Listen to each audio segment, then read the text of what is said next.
Hey everybody, Andrew here for a quick episode of Do Something Everyday 2.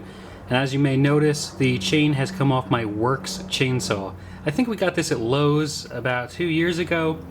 I worked this thing to death and it throws the chain, I don't know, once every 2 or 3 times that I use it, just because the chain stretches and then slides off, but also because the mechanism back here gets all gummed up with debris of leaves and dirt and things like that. So this may seem kind of simple, but today we're going to take this apart and put the chain back on it so that it's ready to go next time. First thing you're going to want to do is kind of lay it on its side and then loosen up this big nut, which I believe is actually a screw. We'll find out in a second. And then the casing is also going to pop off at the same time. So, okay. So yeah. Pretty gummed up inside. Let's go ahead and clean this up a little bit. If you had some kind of soap and water to wash this off with, an outdoor sink, that'd be great.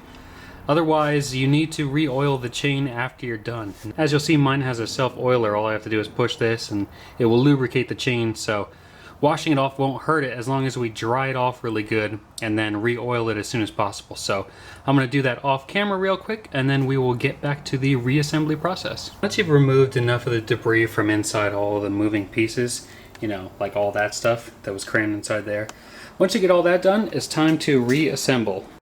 Because this chain moves in a clockwise rotation like this around the holder, you're going to want to make sure that the cutting edge is facing that direction. So as it comes around, it grabs it. You can see it on these slots here. So we're going to go ahead and start the chain on it here. And then our next step, go ahead and bring over the main assembly. This helps if you can lay it on its side. Go ahead and pick up the chain on the assembly. Make sure it's lined up. Go ahead and place it into the grooves, the teeth, and then make sure that it's balanced on this assembly. You'll feel it kind of get stuck right here. While that's all in place,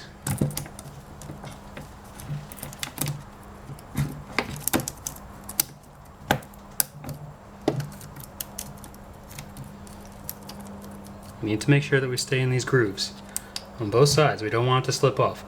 So once all that's in place, take your cover, slide it over top. It's keyed so it will fit in there. And go ahead and start tightening down. What that's going to do is tighten the chain around the assembly.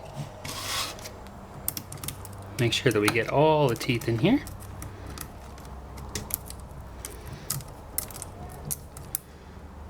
Okay, we'll go ahead and tighten her down.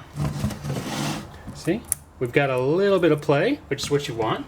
You can tighten accordingly, but we just can't have it enough to slip off. So see, we're stuck around the end there. Very important. Now you can go ahead, re-grease it if you can, you know, with your little button. Go ahead and give that a couple pushes, and now we're going to want to run it. As everything wears back in, you're going to want to make sure to stay lubricated and then to re-tighten occasionally. So, yep, she's not flying off now. At this point, it's ready for another 10 or 12 hours of cutting. Thanks for watching. We'll see you on the next episode of Do Something Everyday 2.